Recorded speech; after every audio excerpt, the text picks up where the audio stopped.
Mesdames, Messieurs, bonsoir. Pas de troupes d'intervention militaire au Mali. Pour le moment, en tout cas, le ministre des Affaires étrangères l'a indiqué. Il indique que le Sénégal, dans ce cadre, privilégie la médiation en cours. Alioune Badara Cissé qui tirait le bilan de 100 jours à la tête de ce département des Affaires étrangères. Il souligne également que l'implication de la Gambie dans la recherche de solutions à la crise casamançaise fait partie des perspectives qui ont été dégagées. Le ministre était face à la presse aujourd'hui. Le corps diplomatique accrédité à Dakar était également au rendez-vous. C'est un compte-rendu de Ibou Diouf et Ababacar Camara.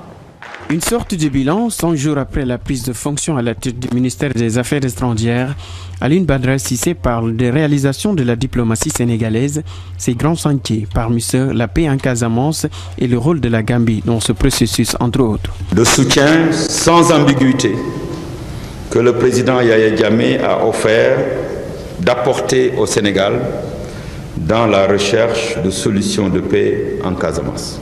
Afin que cesse dans ce pays la catégorisation de population, qu'il y en ait deux, des citoyens à part entière et des citoyens entièrement à part, pour que nous puissions tous nous retrouver autour d'un identitaire commun qui est la République du Sénégal et notre citoyenneté sénégalaise. Le dossier de l'ancien président tchadien Hissène Habré est remis au goût du jour. Pour l'affaire Hissène Habré, le chef de l'État s'est prononcé du haut de la tribune du sommet des chefs d'État à Addis Abeba que M. Hissène Habré sera jugé au Sénégal. Qu'en ce moment-là, d'ailleurs, une commission de l'Union africaine se réunit à Dakar, au département de la justice, pour concevoir les modalités d'un jugement du président Hissène Habré. Les foyers de tension notés dans la sous-région constituent une autre préoccupation pour le Sénégal, telle que la Guinée-Bissau. En Guinée-Bissau, le processus de transition a été amorcé.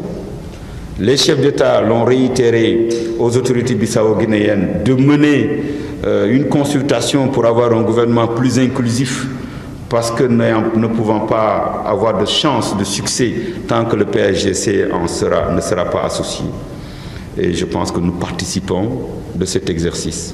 Et parlant du Mali, l'envoi de troupes militaires n'est pas encore prévu. Nos forces de sécurité sont sur plusieurs fronts.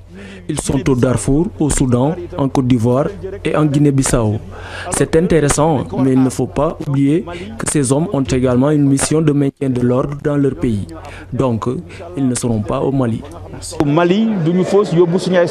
Le Sénégal, qui assure la présidence en exercice de l'ECI, ne peut rester indifférent à la crise syrienne. Nous avons demandé qu'il soit mis fin aux hostilités de tous bords, qu'un cessez-le-feu puisse être instauré et que les médiations puissent être menées.